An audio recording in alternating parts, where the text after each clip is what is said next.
Eh, yo voy a compartir con ustedes una presentación y vamos a tratar el tema de hoy. Y si tienen dudas o preguntas, al final de las clases las podemos contestar.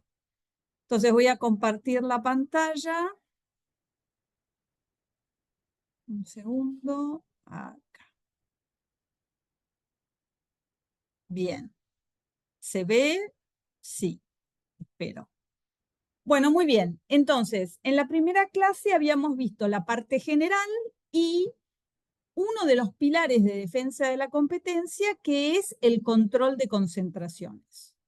Hoy nos vamos a dedicar a los otros dos pilares que tienen más sentido darlos juntos porque se trata de distintos tipos de conductas anticompetitivas que son investigadas y sancionadas por la Autoridad de Defensa de la Competencia. Entonces, volviendo a una de las filminas de la clase anterior, les recuerdo que tenemos tres pilares en defensa de la competencia. El control de concentraciones, que es el que vimos la clase anterior, donde se analizan las operaciones económicas para ver si necesitan o no aprobación de la Autoridad de Defensa de la Competencia. Y hoy nos vamos a dedicar a los otros dos pilares. Colusión, que es la cartelización, es decir, el acuerdo entre dos o más competidores para no competir entre ellos y repartirse un determinado mercado, y el abuso de posición dominante, que es aquella conducta que realiza una empresa que tiene posición dominante en un mercado y que abusa de esa posición dominante a través de determinadas conductas que vamos a ver en detalle una por una. Entonces, queda claro que los tres pilares tienen el mismo objetivo: preservar una competencia efectiva en los mercados y proteger el interés económico general, entendido como el interés de los consumidores y de los competidores para evitar aumentos de precios. Entonces, los dos primeros pilares son investigaciones de conducta, ¿ok? Es decir, que son investigaciones que realiza la Autoridad de Defensa de la Competencia, la CNDC, para ver si hay alguna conducta anticompetitiva y si es así, finalmente habrá una sanción que en el sistema actual que tenemos va a ser impuesta por el secretario de Industria y Comercio. Ahora bien, ¿cómo se inician las investigaciones? En principio por denuncia, es decir, denuncia de algún competidor, de un distribuidor, de un proveedor, de cualquier punto de venta y hasta de consumidores. Todo tipo de denuncias. Lo único que no se admite en defensa de la competencia es la denuncia anónima. No se admiten. Las denuncias siempre tienen que ser nominadas. El denunciante tiene que identificarse para que su denuncia sea admisible. Además de las denuncias, una investigación se puede iniciar de oficio, es decir, la autoridad, el secretario de Comercio, instruye a la comisión o la comisión por motu propio decide iniciar una investigación porque se enteró de algo a través de los diarios, le llegó información, etc. O por instrucciones del Poder Ejecutivo. Y finalmente, lo que acá llamamos autodenuncia o programa de clemencia, que lo vamos a ver al final, que es cuando alguien, es la ley del arrepentido aplicado a defensa de la competencia, donde uno se presenta, se denuncia a sí mismo y a sus cómplices, y eso inicia una investigación de defensa de la competencia.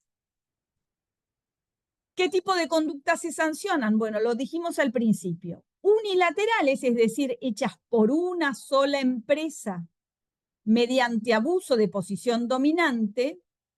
La creación de monopolios y la notificación fuera de plazo, eso lo vimos cuando vimos concentraciones, es decir, acá nos vamos a concentrar en el abuso de posición dominante como conducta unilateral, y las conductas colusorias o cartelizadas, que son acuerdos entre competidores, acuerdos con proveedores, es decir, en el mismo eslabón de la cadena o en distintos eslabones, con el objetivo o el efecto de no competir entre ellos y repartirse los mercados.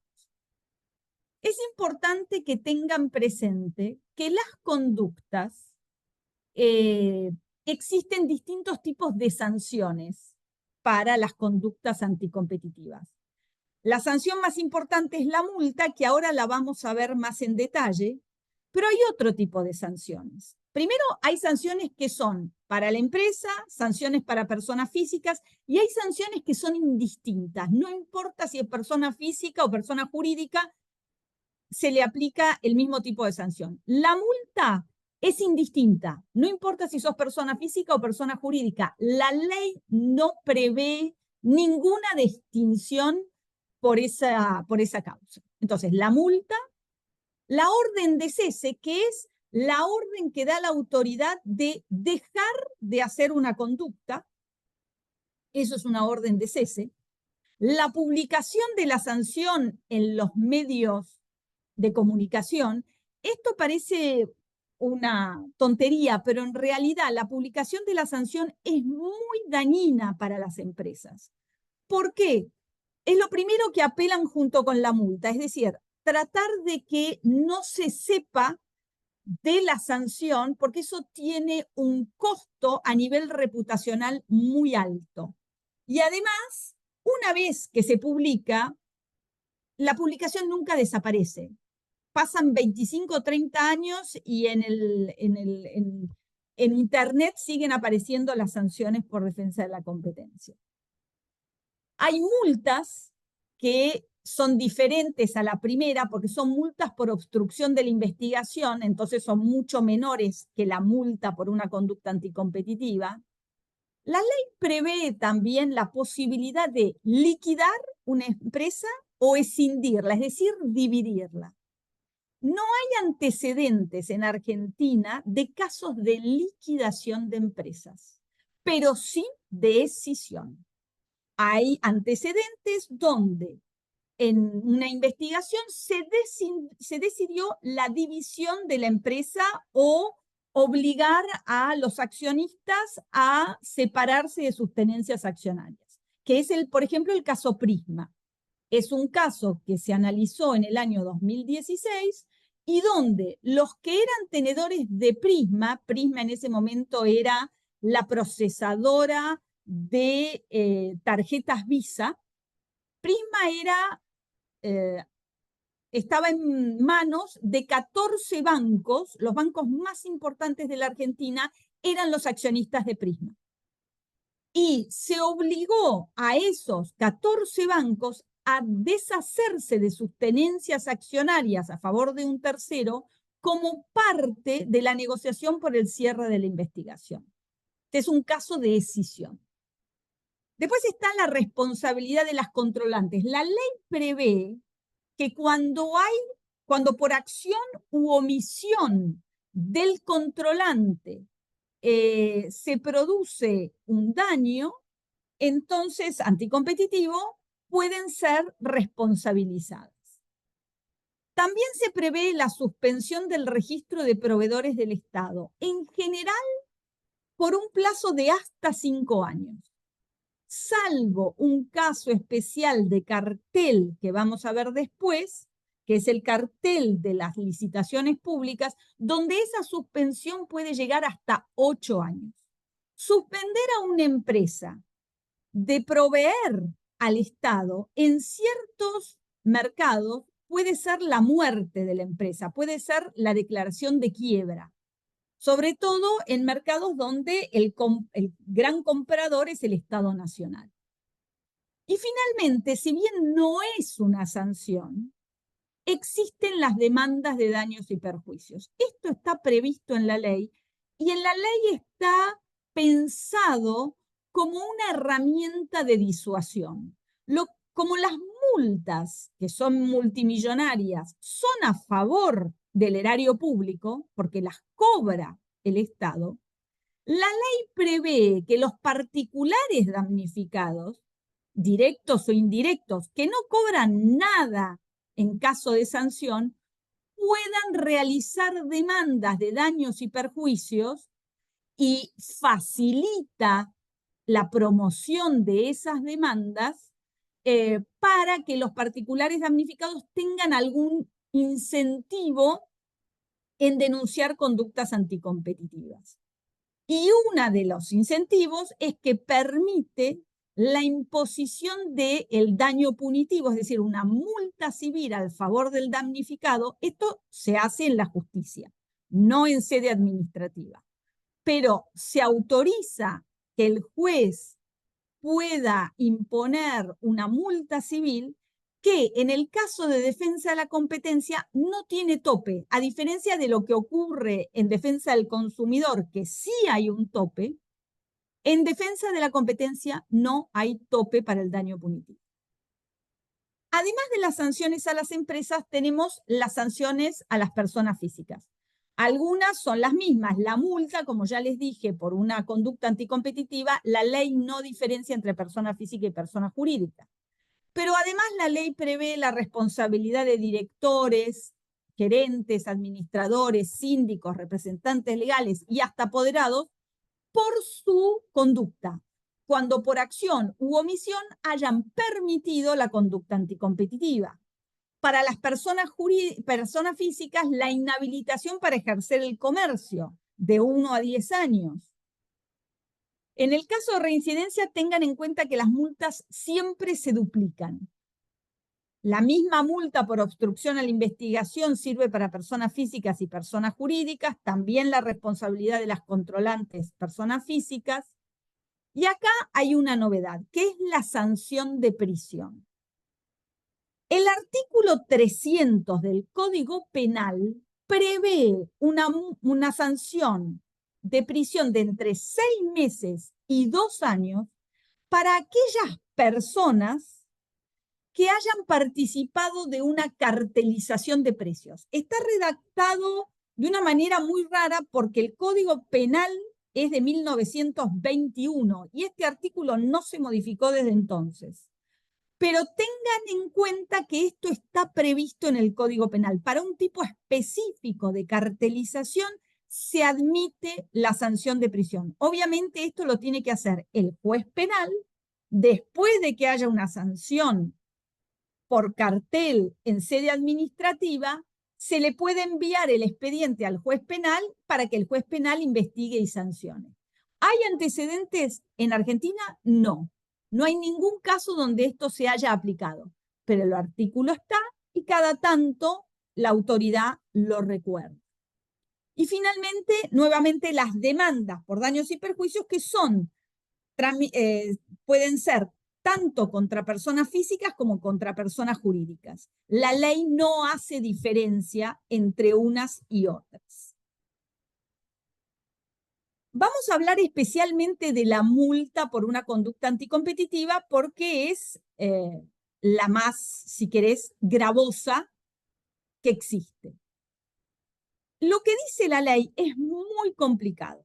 Dice que hay que hacer un cálculo y que para sancionar se debería elegir el número mayor entre dos formas de cálculo diferentes. Uno, calculando hasta el 30% del volumen de negocios asociado a los productos o servicios que están involucrados en la conducta, multiplicado por la cantidad de años que duró esa conducta, sabiendo que hay un cap, un tope del 30% del volumen de negocios a nivel nacional del último año.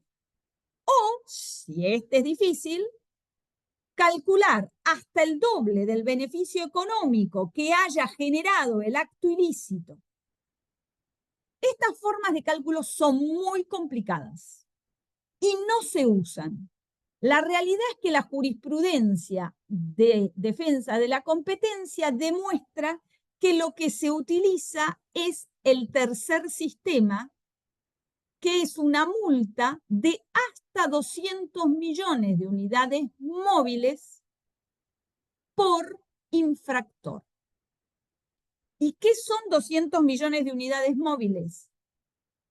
Antes estaba fijado en pesos en la ley. Actualmente se fija en unidades móviles que se actualizan todos los años por índice de precios al consumidor y que por este año 2025 equivale a 220.000 millones de pesos, es decir, cuando lo hice esto la semana pasada daba aproximadamente 159 millones de dólares, ahora debe dar un poco menos, porque eso va variando. Pero ese es el valor máximo de la multa que se le puede imponer a cada infractor. Entonces ahora, habiendo visto la parte general que se aplica a todo tipo de conductas, nos vamos a dedicar a cada conducta en particular. Entonces, lo primero vamos a ver las conductas unilaterales, es decir, las conductas realizadas por una empresa que tenga posición dominante y haga abuso de esa posición dominante. ¿Quién tiene posición dominante en un determinado mercado? El que es el único proveedor de un producto o de un servicio, o el único adquirente de ese producto o servicio. Es decir, es el caso de un monopolio. ¿Ok? En un monopolio, ya sea de compra o de venta, estamos de acuerdo, hay posición dominante. Pero eso, en general, no es lo que se ve. Lo que se ve son mercados más o menos oligopólicos, con pocos competidores en ese mercado. Y entonces la pregunta es, bueno, pero ¿quién es el que tiene posición dominante? Lo que dice la regla es que el que tiene posición dominante es aquel que tiene la mayor participación de mercado o es el único que tiene acceso a un insumo esencial y en principio es aquel que puede tomar decisiones de manera unilateral sin fijarse qué hacen sus competidores. Es decir, cuando un participante en un mercado toma decisiones de precios y los demás lo siguen y no se fija qué hacen los otros, se puede suponer que tiene posición dominante.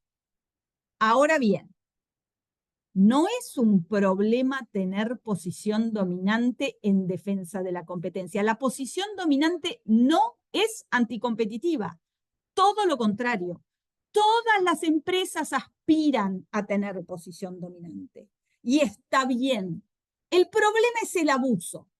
Es decir, que si una empresa tiene posición dominante en un determinado mercado, va a tener que ser más cuidadosa en ciertas conductas que no van a ser anticompetitivas si no tenés posición dominante, pero que sí pueden serlo si sos el actor dominante en un determinado mercado. Entonces, ¿cómo se define si hay o no un abuso de posición dominante? Lo primero que se analiza es si la empresa que estoy investigando tiene o no posición dominante. Estos tres requisitos, el 1, 2 y 3, son indispensables y se necesitan los tres. Si alguno de estos tres requisitos no se cumple, no hay abuso de posición dominante. ¿Estamos? Entonces, primer requisito, ¿tiene posición dominante? Para saber si una empresa tiene o no posición dominante, lo que va a tener que hacer la autoridad es analizar el mercado en el que esa empresa realiza sus actividades económicas, que es lo que se llama el mercado relevante. Y va a tener que analizar las participaciones de mercado. Ahora bien, no solamente la participación de mercado de la empresa que estoy investigando, sino de todas las que están en ese mismo mercado. ¿Por qué?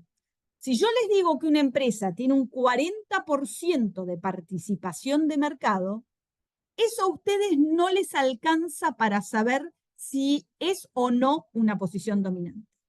Porque si en ese mismo mercado existe otra empresa que tiene el 60% de participación de mercado restante, entonces la de 40 no tiene posición dominante.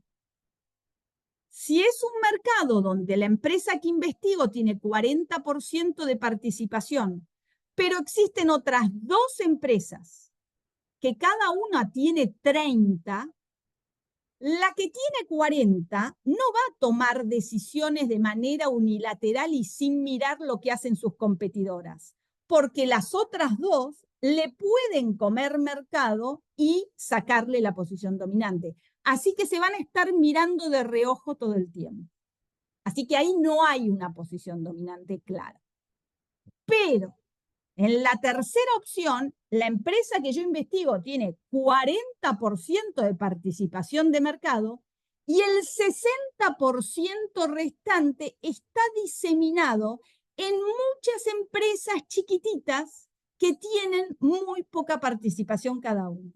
En ese caso, el 40% sí le da posición dominante, porque le permite tomar decisiones de manera unilateral, sabiendo que todas las demás van a seguir las decisiones que ella toma. Entonces, la posición dominante se analiza calculando participaciones de mercado, pero no únicamente de la empresa que investigo, sino de todas las que actúan en el mismo mercado relevante. La ley argentina no fija un umbral para la posición dominante. Hay otras leyes que sí establecen, por ejemplo en Brasil, que si tenés menos de un 25% de participación de mercado, no podés tener posición dominante. En la ley argentina eso no está previsto, porque el análisis hay que hacerlo caso por caso. La jurisprudencia de la CNDC tiene dicho que si tenés menos del 20, difícilmente tengas posición dominante en el mercado argentino. Pero no es una regla de la ley, sino que surge de la jurisprudencia. Así que el análisis se hace caso por caso. Entonces, el primer requisito es saber si tiene posición dominante. Si la respuesta es no, no tiene posición dominante, el análisis se corta acá, no se avanza. Sin posición dominante no puede haber abuso y se cierra la investigación. Si la respuesta es sí, la empresa que investigo tiene posición dominante, paso al segundo requisito. La conducta que estoy investigando es distorsiva de la competencia. ¿Qué quiere decir que sea distorsiva? Puede ser explotativa cuando la conducta genera un abuso en los consumidores, explota a los consumidores, o puede ser exclusoria, cuando tiene por objeto excluir o debilitar a algún competidor en el mercado. Entonces, la conducta que analizo tiene que ser o explotativa o exclusoria o las dos. Puede generar los dos efectos, pero tiene que ser distorsiva. Entonces, paso a la segunda pregunta. ¿La conducta es distorsiva? Si la respuesta es no, no sigo adelante con el análisis. Si la respuesta es sí, la conducta es distorsiva, entonces paso al tercer requisito. La conducta realizada por una empresa que tiene posición dominante y que es distorsiva de la competencia, ¿causa o puede causar perjuicio al interés económico general, entendido como el interés de todos los consumidores? Si la respuesta es sí, estamos ante un posible abuso de posición dominante que hay que investigar. Si la respuesta es no, es decir, la la conducta es realizada por una empresa con posición dominante y es una conducta distorsiva, pero no causa perjuicio al interés económico general, entonces la conducta no se va a analizar por defensa de la competencia y va a haber que ir a otro ámbito. Por ejemplo, si es un conflicto entre competidores, se puede ir a lealtad comercial. Si es una denuncia de particulares contra un proveedor, la justicia común o defensa del consumidor. Pero no corresponde que se analice por defensa de la competencia, porque defensa de la competencia lo que protege es el interés económico general. ¿Estamos de acuerdo? Bueno, entonces, si se cumplen los tres requisitos, tiene posición dominante, realiza una conducta distorsiva y puede causar perjuicio al interés económico general, no es necesario que lo haya causado.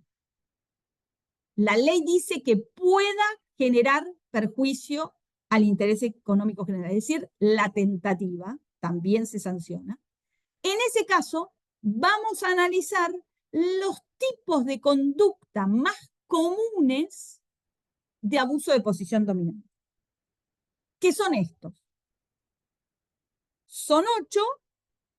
Algunas de estas conductas son exclusorias y otras son abusivas. Por ejemplo, precios abusivos es una conducta explotativa, porque lo que provoca es un perjuicio a los consumidores o a los clientes. Las ventas atadas, que vamos a ver ahora con detalle, también son un ejemplo de conducta explotativa. En cambio, el precio predatorio, la negativa de venta, los descuentos son ejemplos de conductas exclusorias. Vamos a ir viéndolos uno por uno. La primera que vamos a ver es la negativa de venta. ¿Qué quiere decir negativa de venta?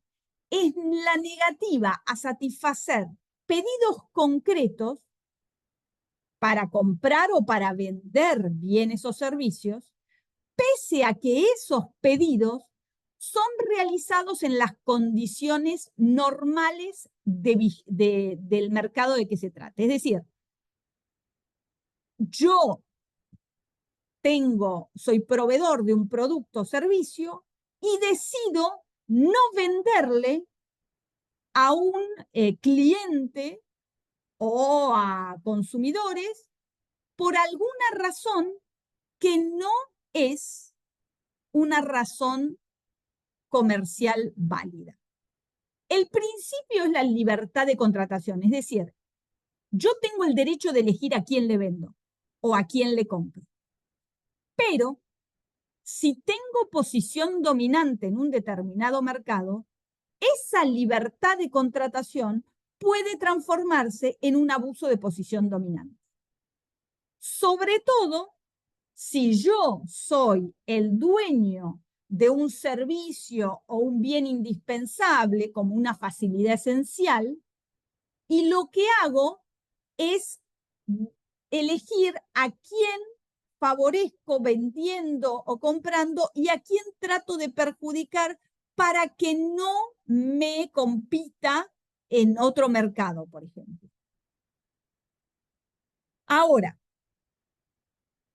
hay negativas de venta o de compra que son razonables. Por ejemplo, si el que me quiere comprar es moroso, si el que me quiere comprar tiene una baja calificación crediticia, o si no le puedo vender a todo el mundo porque me quedo sin stock, esos son justificativos comerciales válidos. Pero lo que tiene que pensar la empresa con posición dominante es que cuando decide ejercer su derecho de vender o no, esa justificación tiene que existir. La tiene que haber pensado antes y tiene que estar preparada para evitarse una denuncia por negativa de venta. Recuerden siempre que todas estas conductas son anticompetitivas si las realiza una empresa con posición dominante.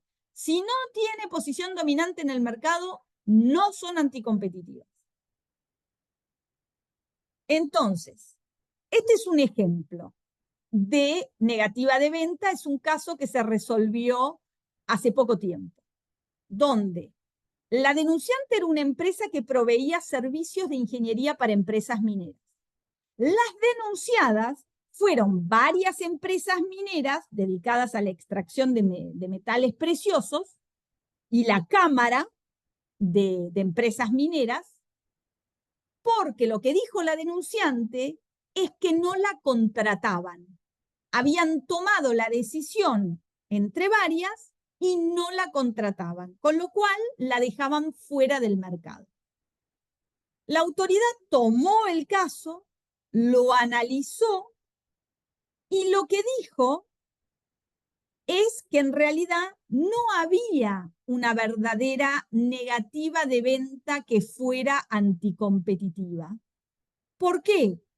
Porque no estaban tratando de perjudicar a la denunciante para que no compitiera con ellas porque estaba en un mercado completamente diferente, que eran los servicios de ingeniería, mientras que ellas eran empresas mineras, que no había posición dominante en el mercado relevante que era el de la provisión de servicios de ingeniería.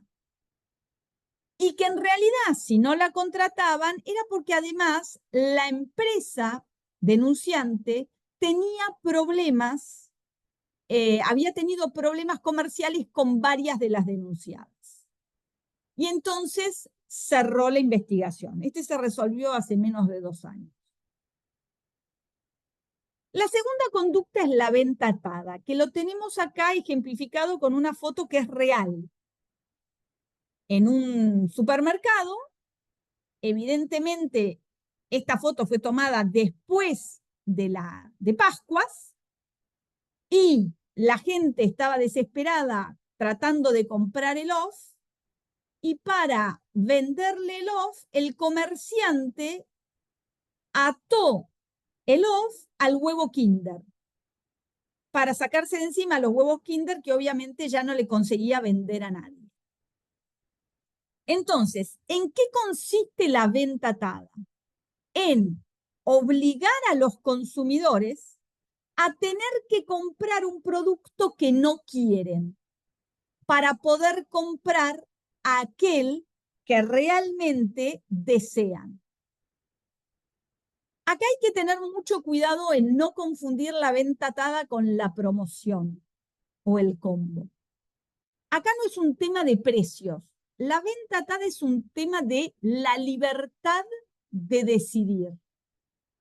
Entonces, en la medida en que los clientes puedan elegir entre comprar el combo o comprar el producto que quieren por separado, no importa si lo van a pagar más caro solo que en combo, no hay afectación a defensa de la competencia.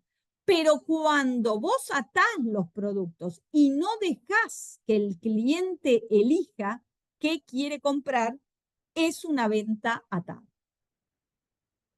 El ejemplo es este caso, que es un caso muy antiguo, pero es un clásico en defensa de la competencia, donde en un pueblo de una provincia había 3 estaciones de servicio, pero una sola vendía hielo en bolsa, el rolito. Y un día el estacionero se dio cuenta que la gente venía a comprar hielo, pero no cargaba nafta, porque cobraba la nafta más cara que sus competidores. Entonces puso un cartel diciendo que para poder comprar el hielo había que cargar el tanque de combustible. Al cabo de un par de días, un remisero se enojó y decidió hacer la denuncia en defensa de la competencia. La autoridad tomó el caso, lo analizó y llegó a la conclusión de que había un caso de venta atada, porque el estacionero obligaba a los consumidores a comprar algo que no querían, como era la carga de nafta, para poder comprar el producto que sí querían, que era el hielo, y que no había ninguna relación lógica entre los productos que justificara que se los vendiera juntos. Lo mismo que ocurre en la foto. No hay una relación comercial lógica entre los y el huevo Kinder que haga atractiva la venta atada para los clientes. Y terminó sancionando a la estación de YPF y obligándola a eliminar ese requisito. La tercera conducta es precio predatorio. ¿Qué significa precio predatorio? Precio predatorio es vender por debajo de los costos.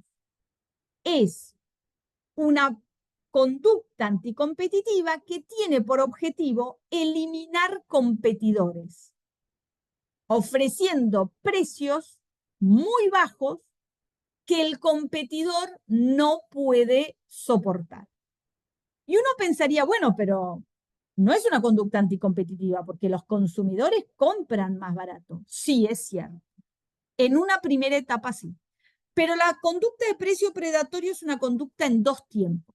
En un primer tiempo, la empresa, que tiene que tener posición dominante porque si no, no tiene espaldas para aguantar la conducta, vende su producto muy barato para ganar consumidores, perjudicar o debilitar a sus competidores para que o quiebren o se vayan del mercado o queden reducidos a su mínima expresión, lo hace durante un cierto tiempo, gana mercado y una vez que lo logró y que tiene todo un mercado cautivo nuevo, sube los precios. Porque esa es la consecuencia del precio predatorio. Primero es excesivamente baja y luego lo sube y los consumidores o los clientes ya no tienen a dónde ir porque se quedaron sin competidores.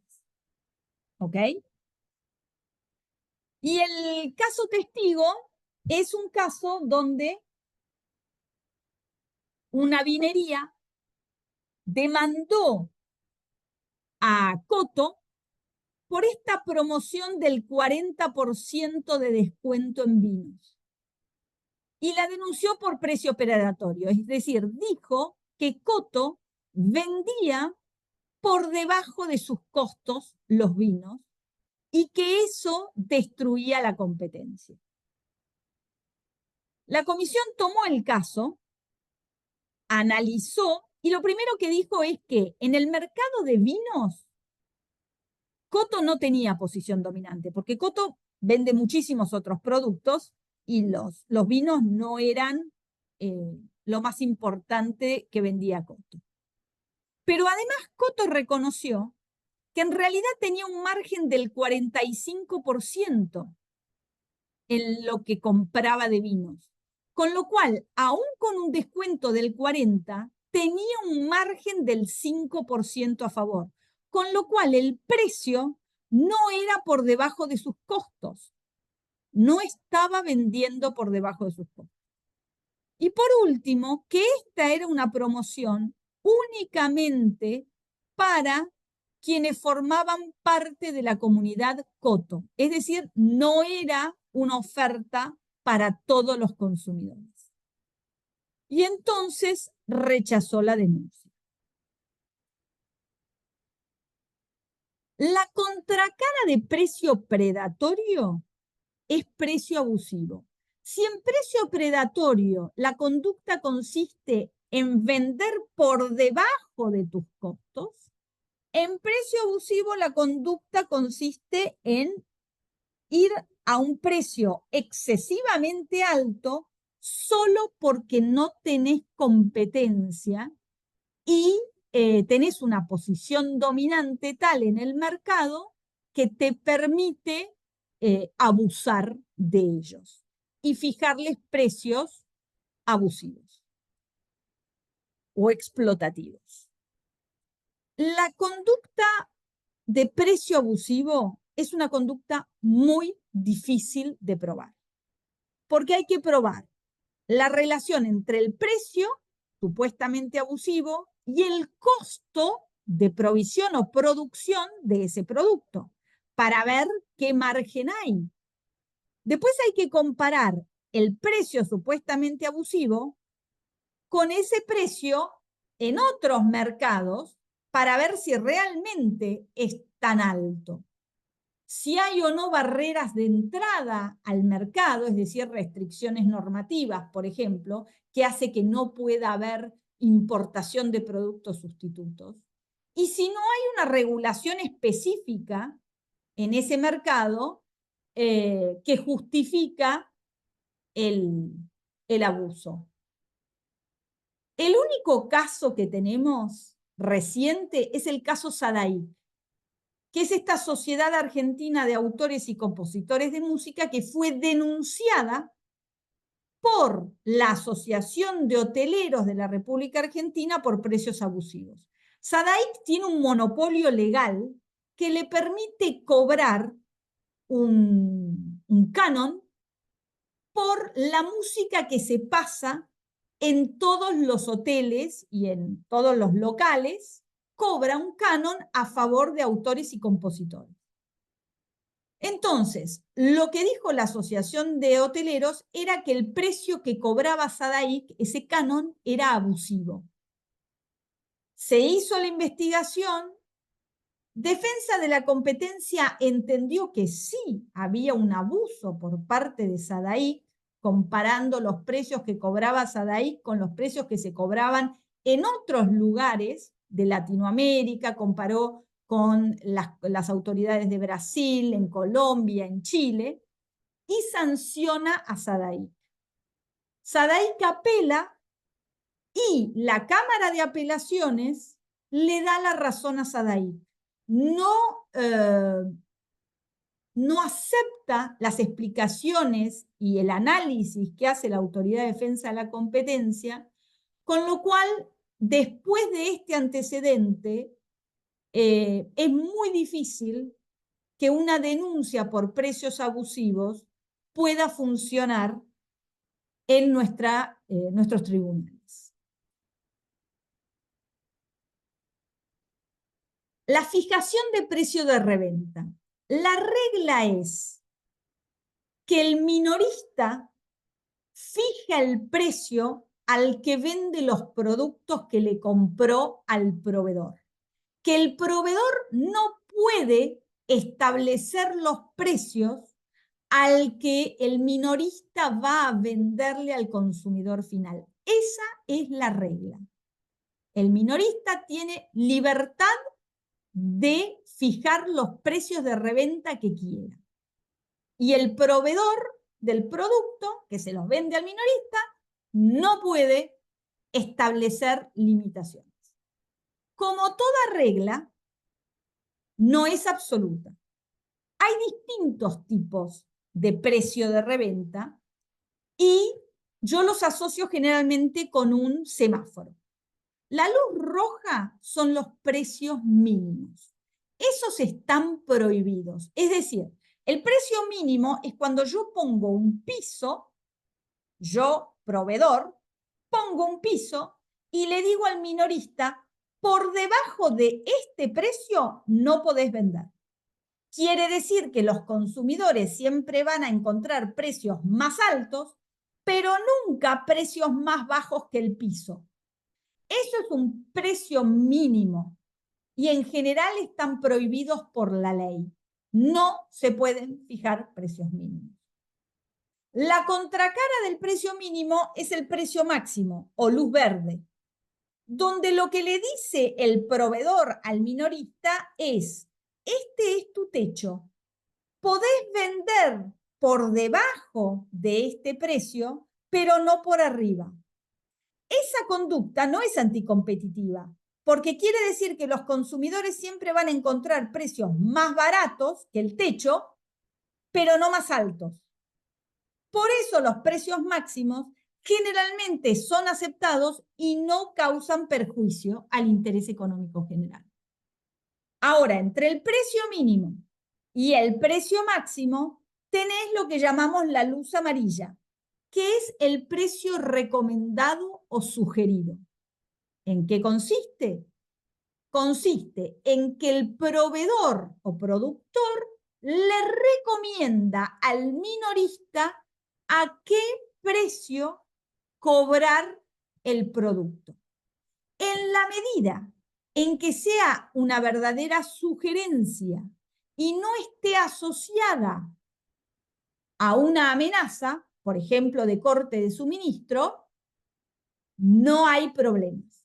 Cuando el precio sugerido está asociado a una amenaza, tipo, no te vendo más, eso no es un precio sugerido, es un precio mínimo encubierto y está prohibido.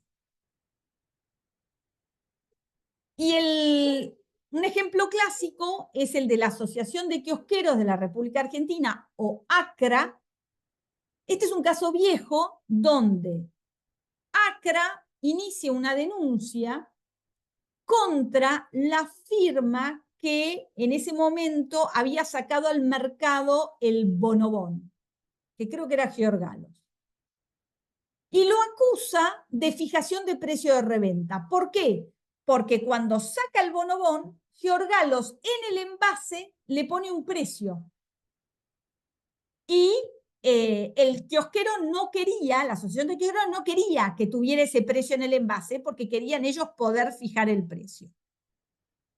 La comisión toma el caso y lo que dice es que acá no hay un perjuicio al interés económico general.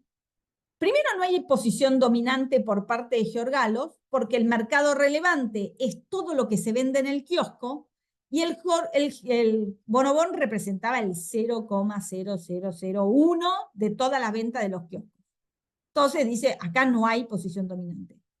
Pero va un poco más allá y dice, fíjense que el envase dice sugerido, con lo cual no hay obligación de respetar ese precio.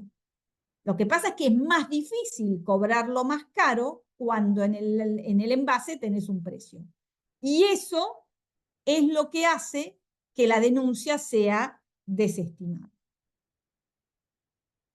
Otra de las conductas es la discriminación de precios.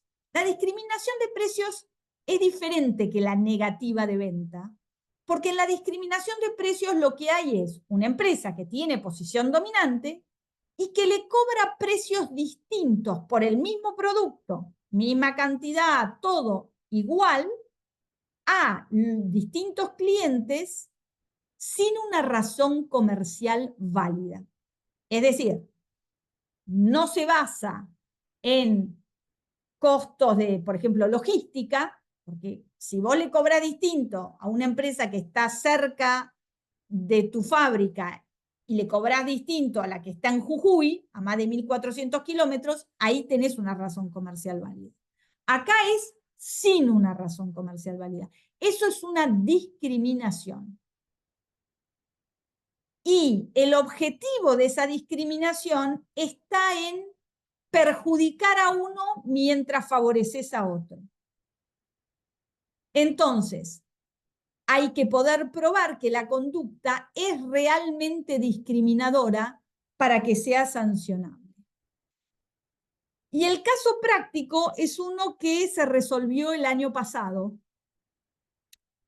Hubo una investigación de mercado, que son esas investigaciones donde no hay sanción, porque se analiza el mercado, en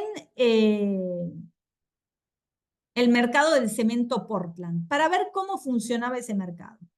Se hace la investigación de mercado y como consecuencia de esa investigación se inician investigaciones de conducta contra varias cementeras acusándolas de discriminación de precios. ¿Y de qué las acusaban? De discriminar el precio entre los clientes en razón de su ubicación. Lo que decía la comisión era que la empresa cementera le cobraba más barato a los clientes que estuvieran cerca de sus competidores, de otras empresas cementeras, y le cobraba más caro a las que estaban cerca de ella solo para tratar de perjudicar a sus competidores. Y que eso lo hacían varias empresas cementeras. Entonces hace todo un análisis de distintos precios, de la distancia a la planta. Es una investigación que lleva 2 años. Y finalmente, después de hacer todo el análisis, llega a la conclusión de que en realidad no es discriminación, sino que tiene que ver con los costos de flete. Que el cemento hay que trasladarlo, a veces muy lejos, en el norte o en la Patagonia, y que entonces la discriminación de precios tiene una justificación comercial. Como esta había sido una investigación de oficio, las investigadas obviamente no apelaron el cierre de la investigación, así que este caso se cerró. Otra de las conductas anticompetitivas, que pueden ser anticompetitivas cuando las realiza una empresa que tiene posición dominante en un mercado, es la exclusividad. El problema es que la exclusividad es algo muy gris y lo vemos todos los días. Hay clientes exclusivos, proveedores exclusivos, exclusividades territoriales, y eso no quiere decir que sean anticompetitivas. Lo que va a haber que analizar en cada caso es si esa exclusividad representa un costo adicional para los competidores que no puedan replicar. Es decir, que la exclusividad los excluya o los debilite de tal manera que no puedan competir de manera fuerte con quien tiene la posición dominante. Como es una conducta muy difícil de probar, está íntimamente relacionada con lo que se llaman descuentos condicionales, que son descuentos que ofrece una empresa a sus clientes, pero que están atados a una condición. Por eso se llaman condicionales. El descuento condicional más común y que en general no tiene perjuicio no genera un perjuicio anticompetitivo es el descuento por volumen. Es decir, me compras 3, 10% de descuento. Me compras 7, 20% de descuento. Me compras 11, 30, y así. Ese en general no es anticompetitivo, aunque lo haga una empresa con posición dominante. Todos los demás descuentos que aparecen en la filmina pueden ser anticompetitivos. El descuento por exclusividad. Te doy el descuento si me compras solo a mí o si me vendes solo a mí. El descuento por lealtad. Yo no te voy a dar un descuento porque solo me compres a mí, pero el descuento te lo voy a dar si me compras más a mí que a los otros. Eso es lealtad. El descuento retroactivo y el descuento incremental. El descuento incremental es a partir de las primeras 100 son sin descuento. A partir de las 101 te empiezo a hacer descuento por cada unidad que me compras. El descuento retroactivo es lo mismo. A partir de las 101 te empiezo a hacer descuento, pero como soy grande, además te hago el descuento hacia atrás, por las 100 primeras. De todos estos descuentos, los más anticompetitivos son el descuento por exclusividad y el descuento retroactivo. Son los que generalmente se consideran más anticompetitivos porque son los que más perjudican a los competidores. Y acá va a haber que analizar además cuánto duró la conducta, durante cuánto tiempo se dieron estos descuentos y cuál fue el resultado para los competidores. Es decir, los competidores pudieron crecer, no pudieron crecer, se perjudicaron. La foto del mercado. ¿Existen antecedentes? Sí. Existe un antecedente que es bastante reciente, es del año 2021,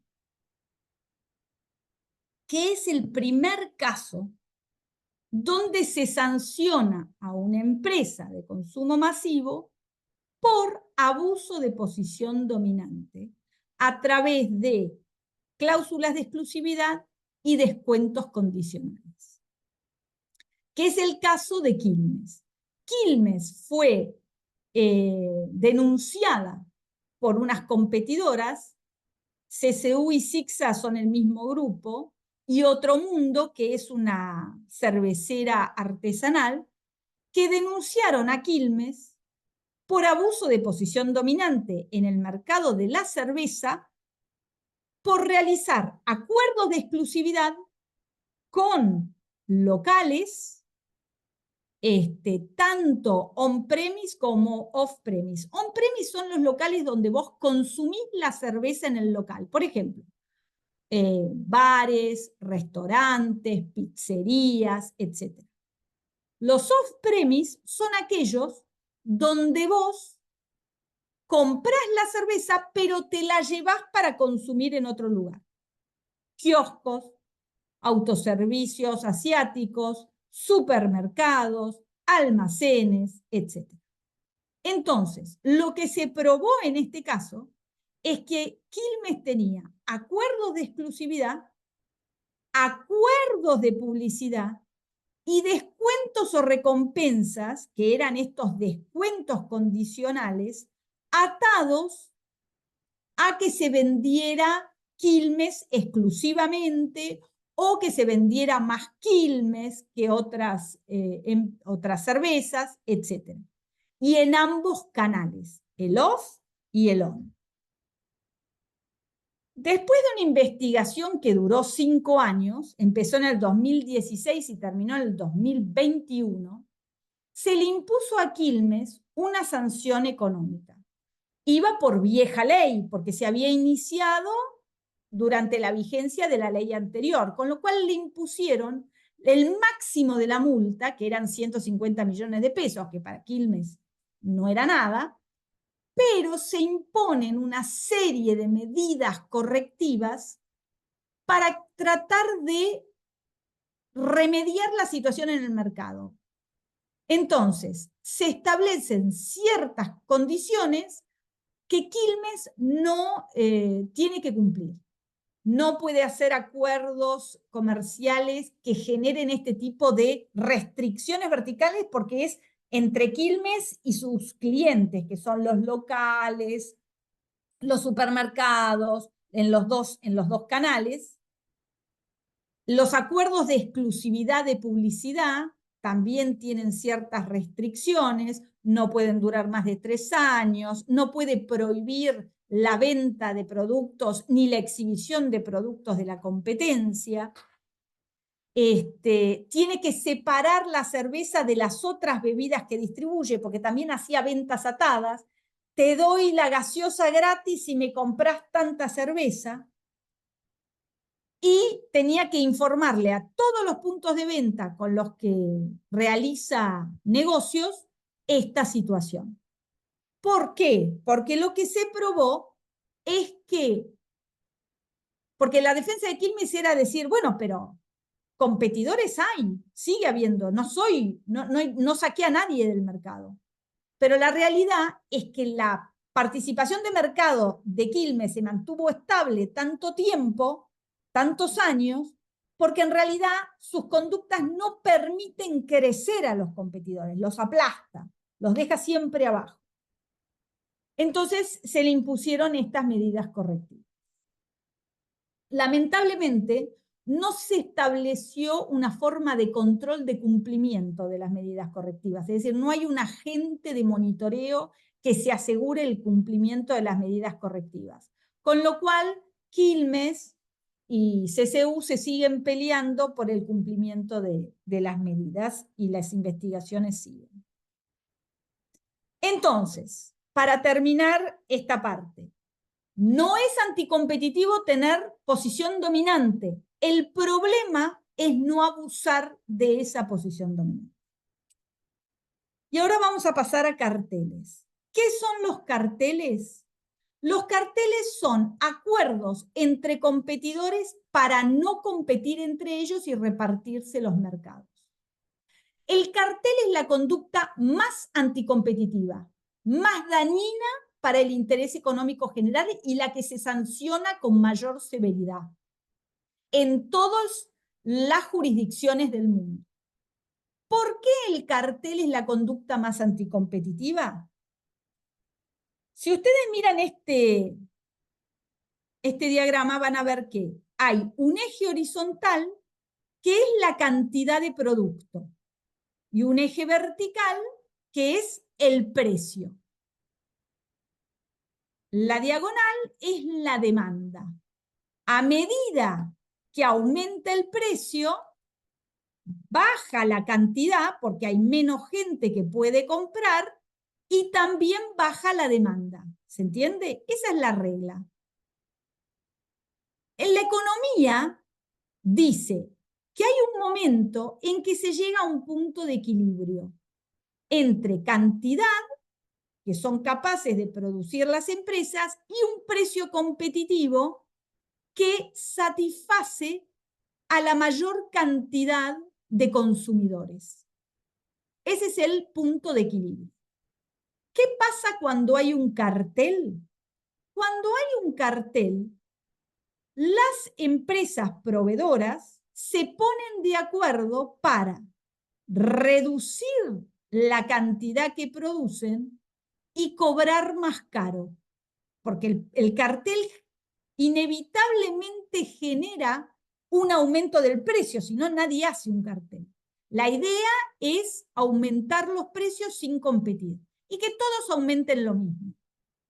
Entonces eso produce que haya menos producción, un precio más alto. Este rectángulo es el beneficio que recibe el cartel, los integrantes del cartel, y esto es la pérdida social de los consumidores. Es decir, todos los consumidores que van a dejar de comprar los productos porque la cartelización hizo que subieran los precios. Es decir, que los carteles generan aumento de precios, perjuicios a los consumidores e ineficiencias económicas. ¿Por qué? Porque todas las empresas que participan del cartel producen menos producto, con lo cual tienen lo que se llama capacidad ociosa. No producen al 100%, porque necesitan producir menos, venden más caro y hay menos demanda. Ese es la economía básica de un cartel. Hay distintos tipos de carteles. Pueden ser orales, pueden ser escritos, pueden ser formales o informales. Hay de todo tipo. Ahora, pueden ser horizontales cuando son entre competidores que están en el mismo eslabón de la cadena de producción. Por ejemplo, son proveedores, son carteles entre distribuidores, son carteles entre minoristas, siempre son horizontales. En cambio, son verticales cuando son entre partes que están en distintos eslabones de la cadena. Un productor con un distribuidor, productor con minorista, distribuidor con minorista, etc. Esos son los verticales. Los más comunes, los que más se ven, son los horizontales, porque son los más fáciles de hacer y los más fáciles de controlar por los miembros del cartel. El cartel vertical es generalmente mucho más inestable, más difícil que dure en el tiempo. La ley argentina establece que la regla para cualquier conducta anticompetitiva es el interés económico general. Es decir, el perjuicio al interés económico general es la regla, el umbral para sancionar una conducta anticompetitiva. Pero hay 4 casos de cartel que se consideran tan anticompetitivos que se transforman en carteles per se, es decir, que se invierte la carga de la prueba. En esos 4 casos, no se necesita, la autoridad no necesita probar el perjuicio al interés económico general porque el perjuicio se presume. Y los que van a tener que probar que no hubo perjuicio al interés económico general son las empresas investigadas en el cartel. Recuerden que un cartel tiene siempre 2 o más empresas investigadas, nunca menos. No existe cartel de uno solo, ¿ok? Si no es abuso de posición dominante. ¿Cuáles son los carteles per se según la ley argentina? 1, ponerse de acuerdo en el precio, ya sea de venta o de compra, de bienes o servicios. Un cartel de precios, que es el que sanciona el Código Penal con pena de prisión de entre 6 meses a 2 años, como vimos antes. Segundo cartel per se, el cartel de producción o comercialización. Es un poco más sofisticado que el cartel de precios. En vez de ponernos de acuerdo en el precio al que vamos a vender, nos ponemos de acuerdo en cuánto vamos a producir cada uno de los miembros del cartel. ¿Para qué? Para producir menos. Al producir menos, hay menos oferta, eso sube el precio y nos permite que los precios aumenten, pero yo no me puse de acuerdo en el precio, ¿eh? Cada uno vende al precio que quiere, pero todos nos aseguramos aumentar los precios porque no producimos lo suficiente. Y eso es un acuerdo, porque si no, no tiene sentido. Las empresas que tienen mucha capacidad ociosa en un determinado mercado, en general se presume que hay algún tipo de cartelización por el cual les resulta más conveniente vender menos, más caro, que producir más. Tercer tipo de cartel. Las empresas se ponen de acuerdo para repartirse clientes, para repartirse mercados, para repartirse fuentes de suministro. Es decir, estos clientes son míos y estos son tuyos. Yo no le vendo a los tuyos y vos no le vendés a los míos. Cada uno tiene un coto cerrado y exclusivo y no hay competencia. ¿Quiénes se perjudican? Los consumidores, que no pueden ir a comprarle al otro porque, como están cartelizados, no le venden. Y el cuarto cartel per se es cuando las empresas se ponen de acuerdo en licitaciones, en general públicas, concursos o subastas. ¿Qué quiere decir eso? Eso ocurre mucho cuando el Estado es el comprador. Por ejemplo, licita medicamentos. Y entonces las empresas, en vez de competir por precio, ofrecer el precio más bajo para ganar la licitación, se cartelizan y se reparten las licitaciones. Esta es para mí, la próxima es para vos, la tercera es para él y la cuarta es para el otro. Y entonces eso les permite ofrecer siempre precios altos porque no van a tener competencia, porque sus competidores o van a ir por precios súper altos o directamente ni se presentan en las licitaciones. Esa es la cartelización en licitaciones. La ley prevé una excepción a estos carteles per se, que es que si yo voy a hacer un acuerdo de este tipo con mis competidores, puedo pedirle permiso a la autoridad para que revise el contrato y demostrarle que aunque parezca un cartel, en realidad beneficia el interés económico general. Esto es pura teoría. En la práctica no conocemos un solo caso que se haya presentado un acuerdo entre competidores para pedir permiso a la autoridad. Entonces ahora vamos a ver algunos ejemplos.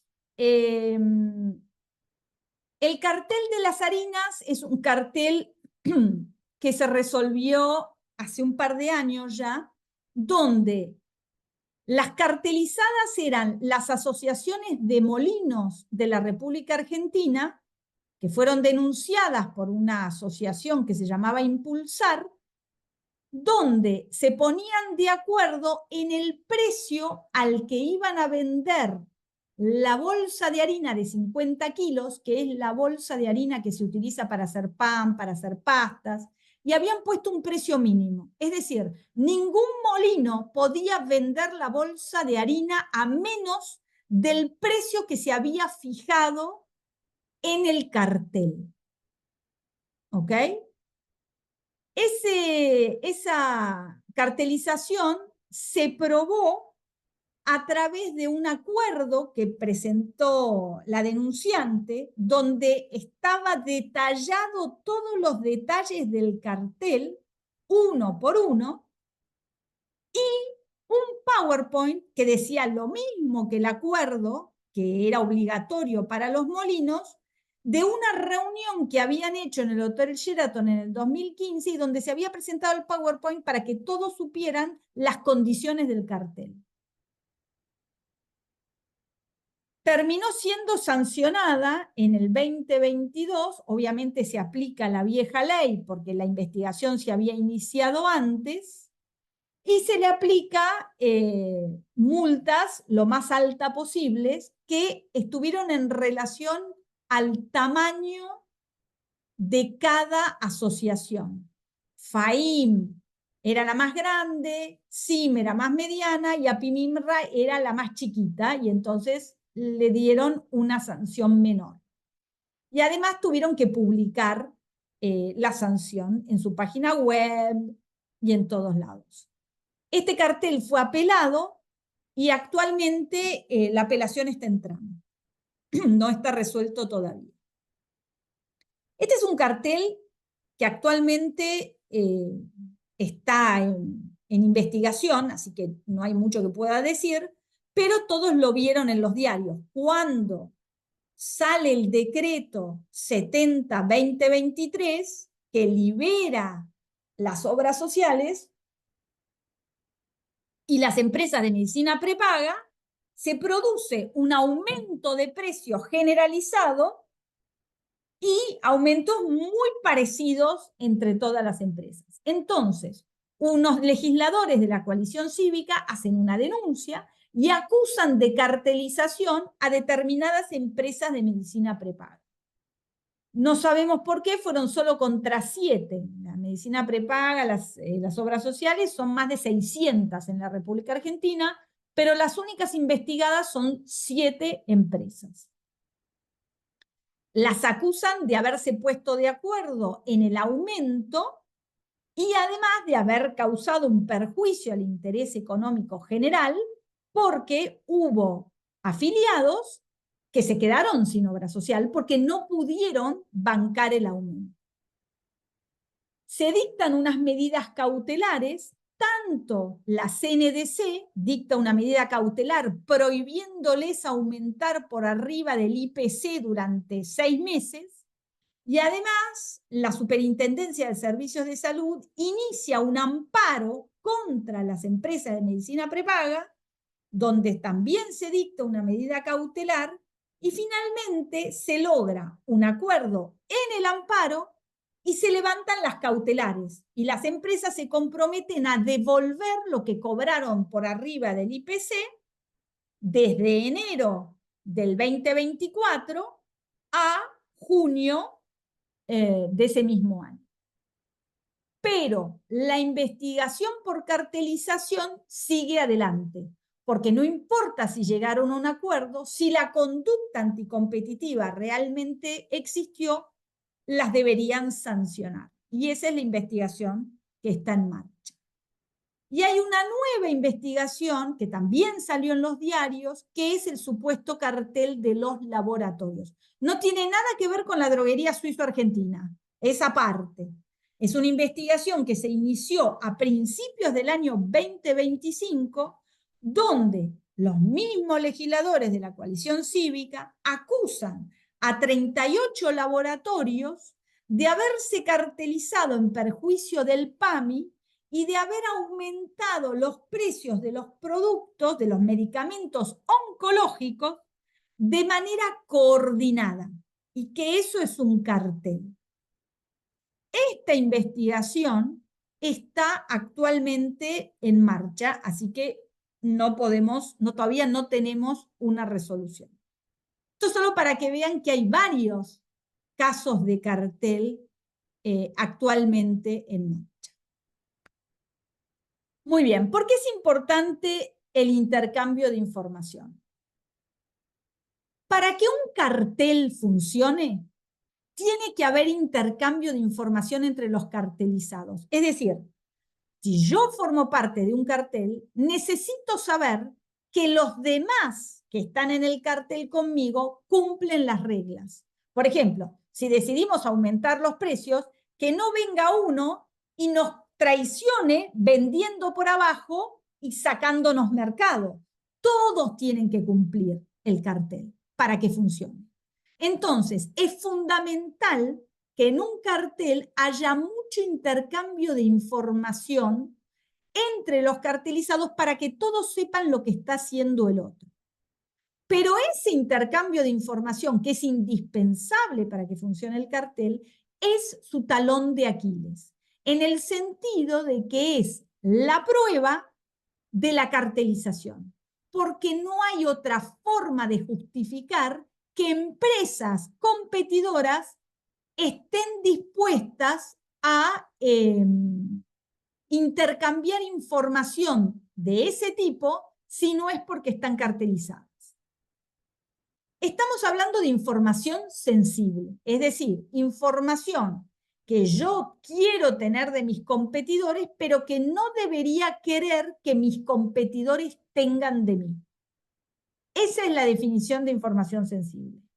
Y los ejemplos de información sensible son, por ejemplo, información de precios, información de descuentos, información de clientes, información de marketing, márgenes de ganancia. Toda esa es información que yo no quiero tener. Ahora bien, no todo intercambio de información sensible es ilegal, anticompetitivo. Algunos están permitidos y otros no. Y eso va a depender de que reúna ciertos requisitos. Si la información yo la obtengo de sitios públicos, ministerios, autoridades, encuestas, un medio de comunicación abierto al público, etcétera, son datos públicos.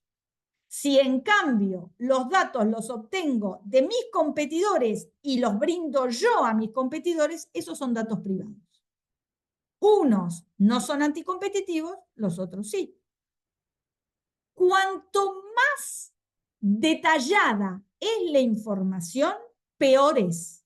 Los datos individualizados son mucho más anticompetitivos que los datos agregados, es decir, con poco detalle.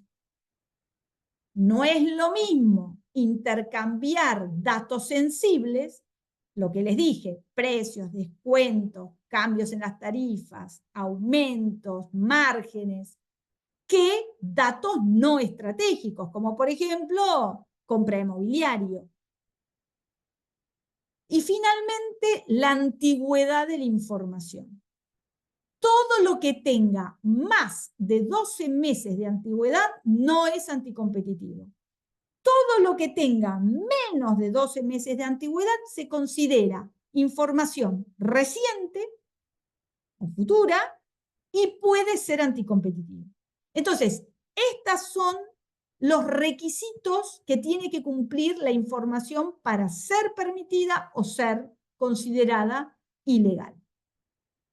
Y estos son solamente ejemplos de distintas investigaciones de cartel donde se usó intercambio de información que fueron prueba de la existencia de un cartel. En todos los casos, el cartel del cemento, el cartel del oxígeno líquido o el cartel de las gelatinas medicinales, que son los sueros, en todos los casos hubo intercambio de información. Y eso se probó a través de allanamientos, secuestros de información, etcétera, y se usó como prueba para sancionar los determinados carteles. Fíjense el último mail. Ojo con lo que se escribe en los mails. Por favor, arbitrar los medios para que esto no siga ocurriendo. Por favor, elimina el mail después de leerlo. Obviamente, no lo eliminar. Muy bien. Próximo tema es la clemencia en carteles. Yo les dije al principio que las investigaciones podían iniciarse, por ejemplo, a través de una autodenuncia. La autodenuncia o la clemencia es la ley del arrepentido aplicada a defensa de la competencia. Solo sirve para carteles, no sirve para abuso de posición dominante, porque yo no puedo abusar y después pedir clemencia, porque soy el único. Solo sirve para carteles. Es decir, yo me tengo que presentar ante la autoridad, autodenunciarme, denunciar a todos mis cómplices, ofrecer prueba, demostrarlo, y si lo logro, voy a tener determinados beneficios. Entonces, solo sirve para carteles, solo la pueden pedir los cartelizados. Si se presenta un tercero, no es clemencia, sino que es una denuncia. ¿Hasta cuándo se puede pedir la clemencia? Hasta la acusación. Una vez que la autoridad tiene suficiente para acusarte, ya no te da clemencia. Pero a la autoridad le sirve la clemencia en los primeros estadios de la investigación. ¿Es necesario que ya esté abierta la investigación? No, yo me puedo presentar perfectamente y la autoridad no sabía nada de este cartel. Entonces, ¿cuál es el beneficio? Si yo soy el primero en presentarme y soy el primero, ceso la conducta, o bien la autoridad me dice, no, seguí un poquito que queremos más pruebas. Tengo un deber de colaboración y cooperación que es constante a lo largo de toda la investigación, ¿eh? No es que yo digo una vez y después me desentiendo. Tengo que estar disponible al 100%. No puedo destruir ni falsificar pruebas. Y tampoco puedo informarle a nadie que me voy a presentar a la clemencia porque pierde todo interés. Si yo reúno todos estos requisitos, entonces puedo obtener la inmunidad completa. Quiere decir que no voy a tener sanción en defensa de la competencia. Pero como el interés de la ley es que todo el mundo denuncie para simplificar la investigación, porque el objetivo es destruir carteles, no sancionar, destruir carteles. Entonces le dan un premio consuelo a los que se presenten para ese mismo cartel, pero ya no sean el primero. Entonces no van a tener la inmunidad completa. Van a tener que seguir cumpliendo todos los demás requisitos y van a tener derecho a una reducción en la sanción que les correspondería de entre un 20 a un 50%. ¿Ok? Pero además la clemencia te da beneficios adicionales, como por ejemplo, la inmunidad completa para sanciones penales. Si es un cartel de precios, la prisión del artículo 300 no se te va a aplicar.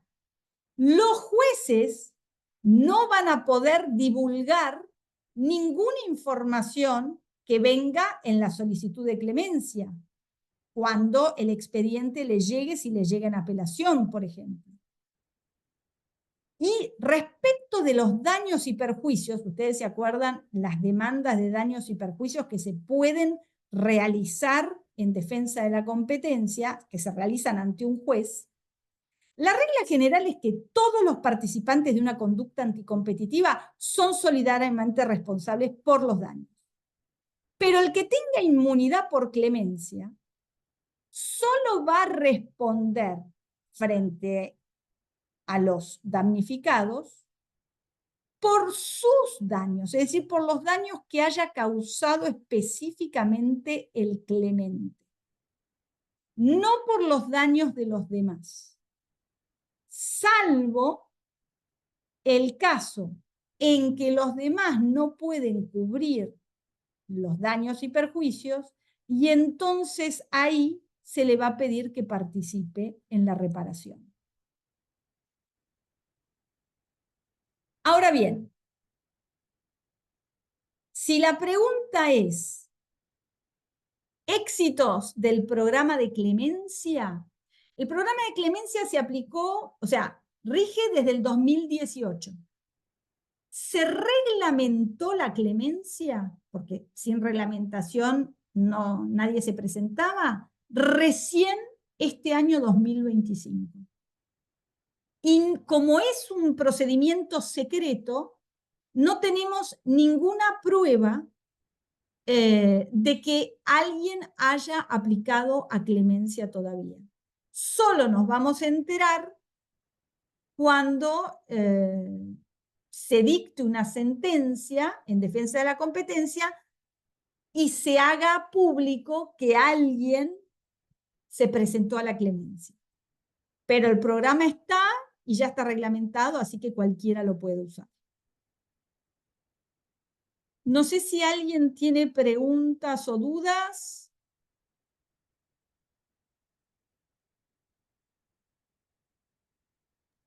Cualquier cosa, si alguien tiene alguna pregunta, puede levantar la mano mediante la función de Zoom o si no, hacerlas por el chat. Yo ahí pasé el link donde subimos todos los talleres, así que lo pueden volver a ver porque este taller se está grabando.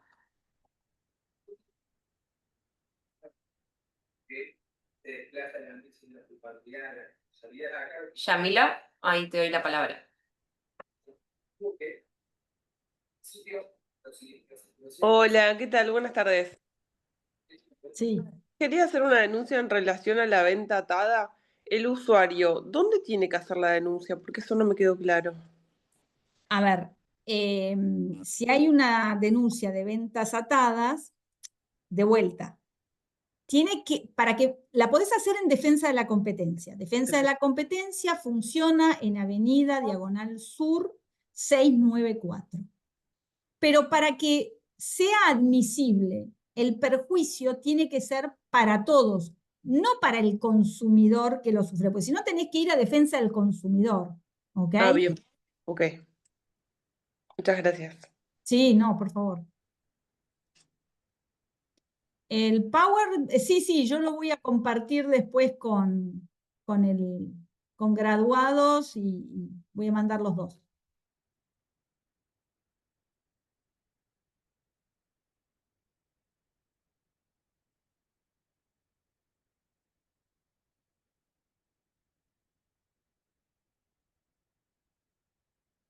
Bueno, parece que no hay muchas dudas. No, no, muy interesante la charla, gran explicación, muy claro todo. La dirección. Ah, la dirección de defensa de la competencia es Diagonal Sur, eh, Presidente Roca, 694. Es enfrente de la Secretaría de Comercio. Ahí está el edificio de defensa de la competencia, donde funciona la Comisión Nacional de Defensa de la Competencia.